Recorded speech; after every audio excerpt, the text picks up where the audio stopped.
Hello and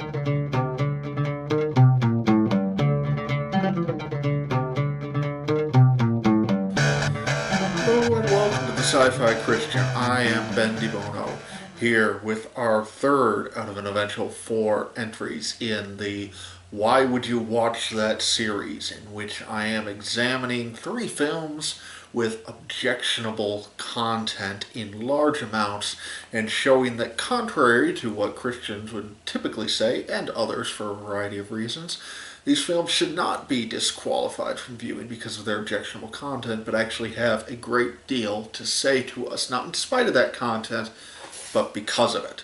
If you want to know more about the series and beyond the brief 10-second summary I just gave you, go check out the first episode in the series from a couple of weeks ago.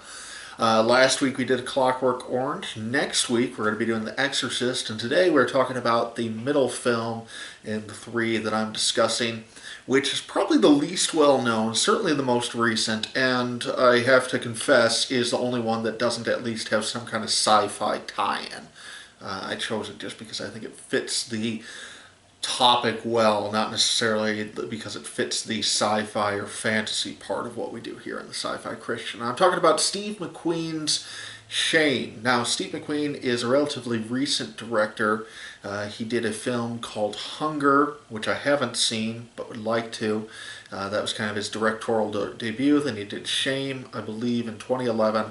And then more recently, another one I haven't seen but also would like to.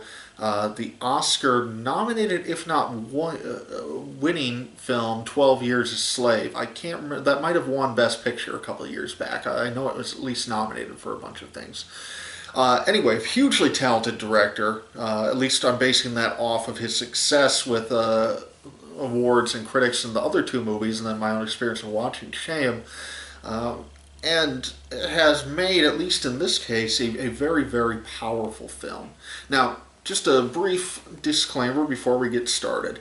As I mentioned last time, the nature of this is going to require both some fairly graphic discussion. It's not necessarily as age appropriate as what we typically do here on the Sci-Fi Christian, and is also going to require me to get into some spoilers, so consider yourself warned on both of those fronts. So, Shame.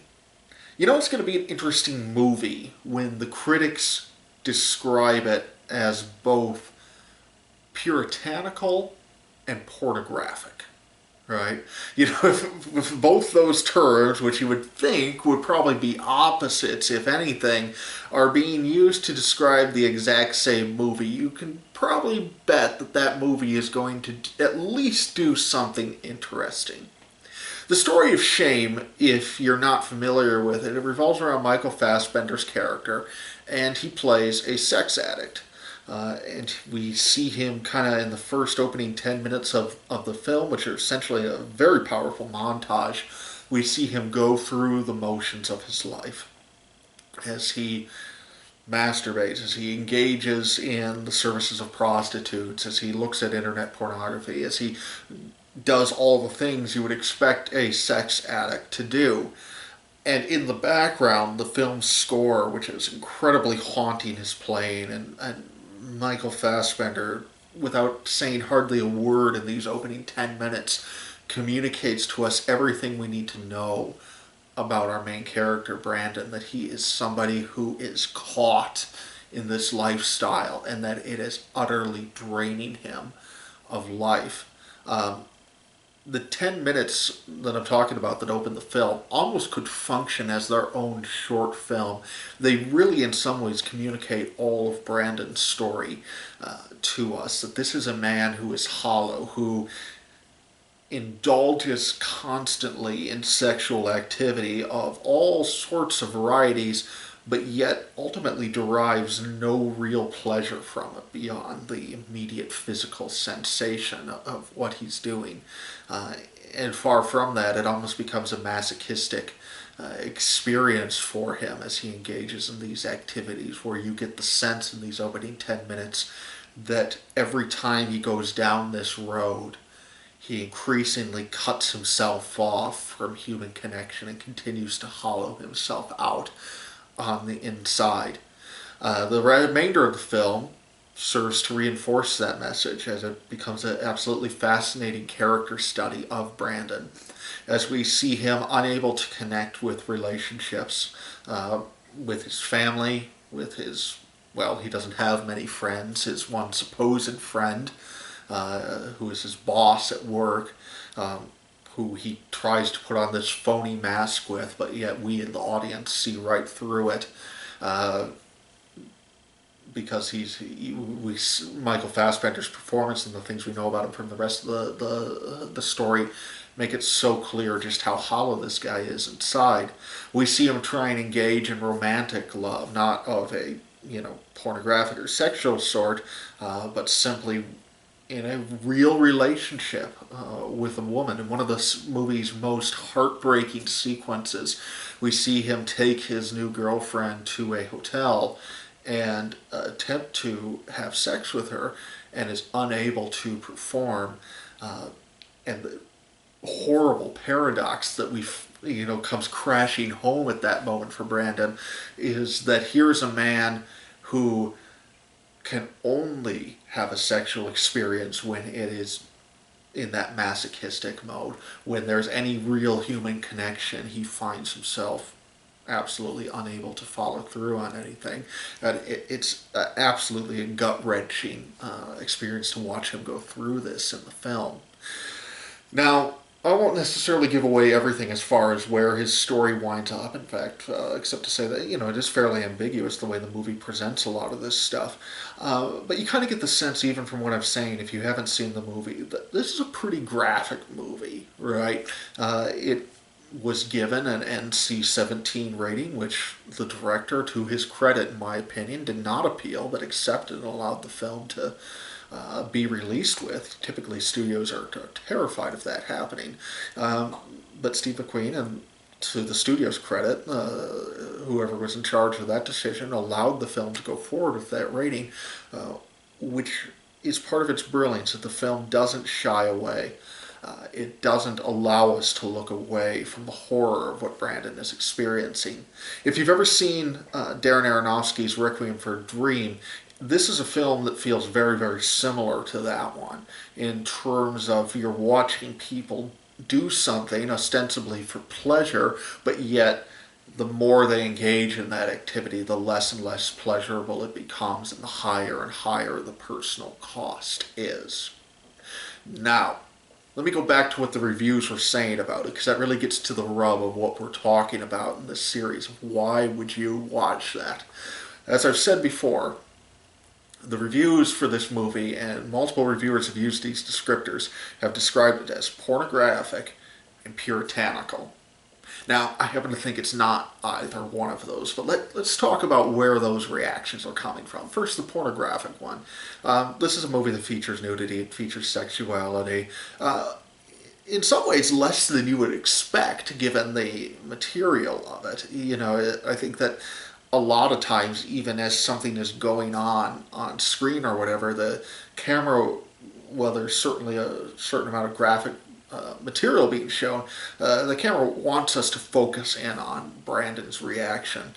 There's a scene where he engages in a threesome with two prostitutes, and it is the least erotic scene you can imagine, as we see his face and what you would imagine would be a moment of ecstasy, even if it's what many of us would consider immoral ecstasy, is actually a moment of pure torture and pain for him as he's going through this action.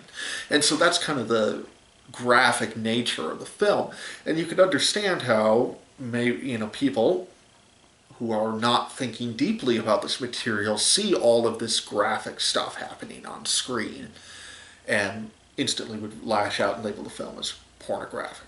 On the other hand, people come back with the puritanical label. Why? Because the film, in no unflinching terms, no uncertain terms, sees what Brandon is doing as an incredibly negative activity. It sees it as destroying him.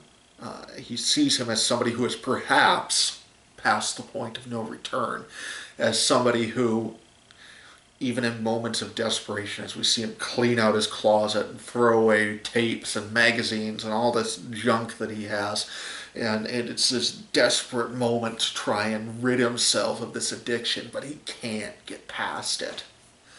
And so people look at that and say, oh, this is a puritanical view of sex, and this film just looks at sex as a horrible, negative thing.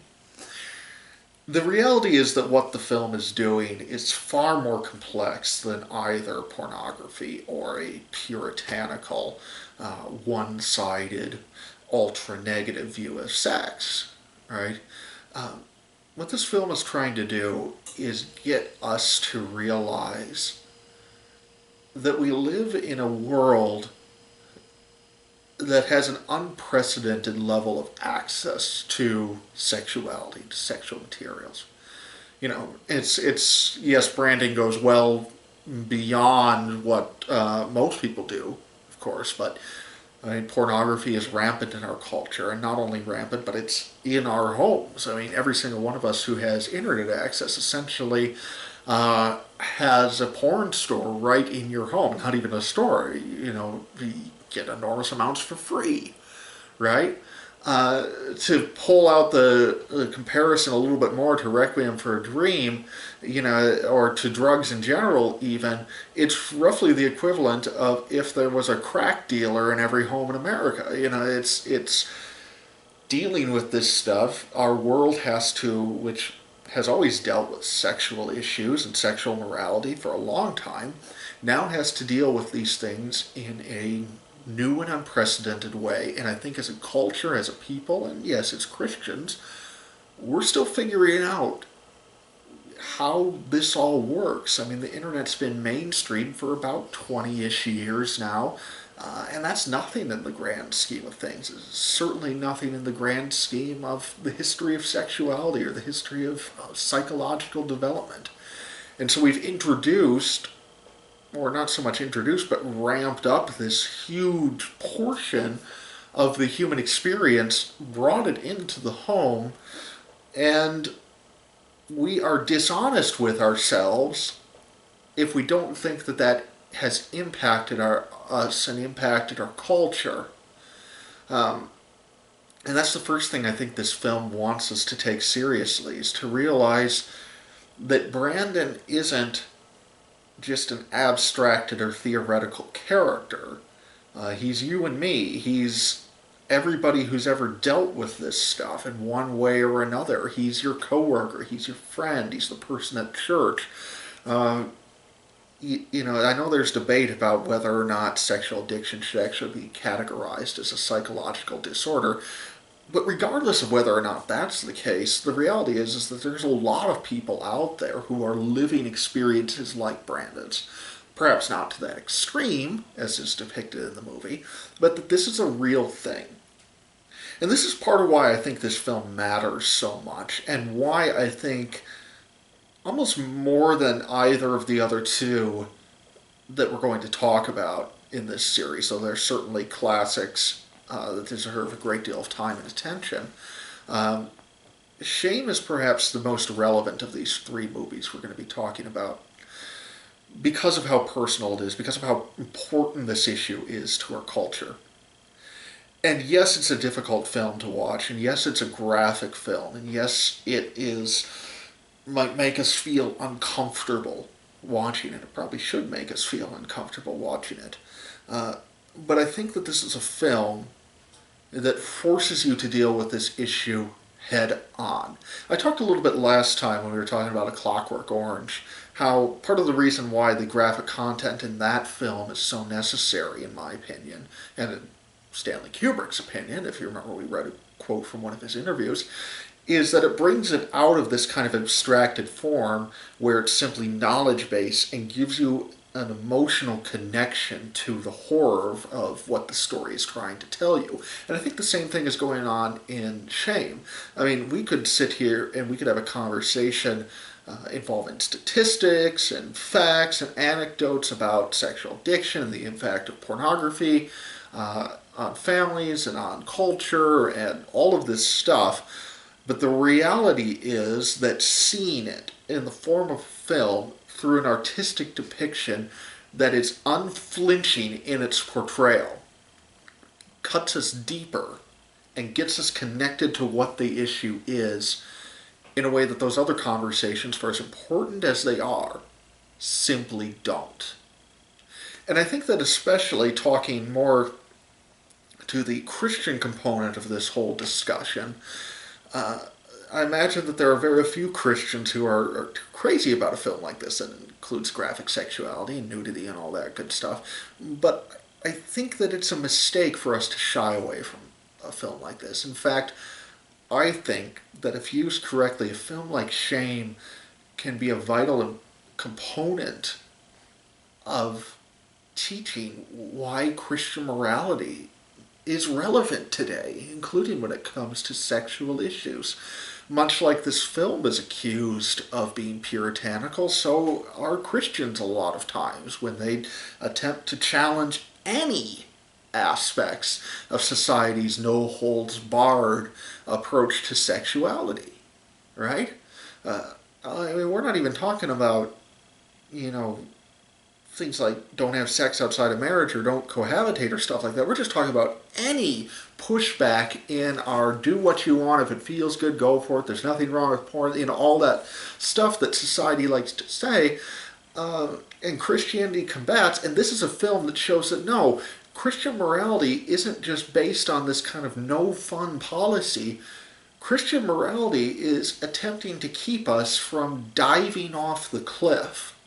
And this is a film that shows us what happens when we dive off the cliff.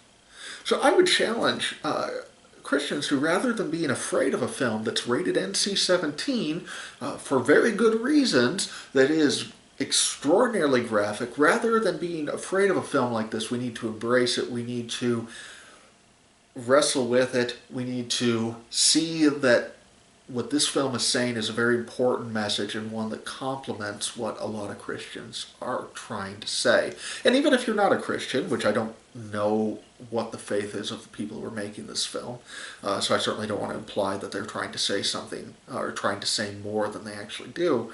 But even if you're not a Christian, I think this is a film that says, look, whatever you think about sexual morality and wherever you land on all that is, the reality is that there is a dark side to all of this, and we as a culture need to be aware of that, and that perhaps a no-holds-barred approach to human sexuality is not the wisest way that we could go. Perhaps there is more to the conversation that needs to be had than just if it feels good.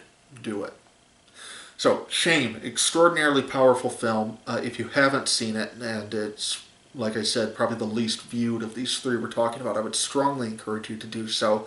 Definitely not for kids, but for mature adults who are willing to sit through a difficult-to-watch film that is hard-hitting and immensely powerful. I couldn't recommend it higher.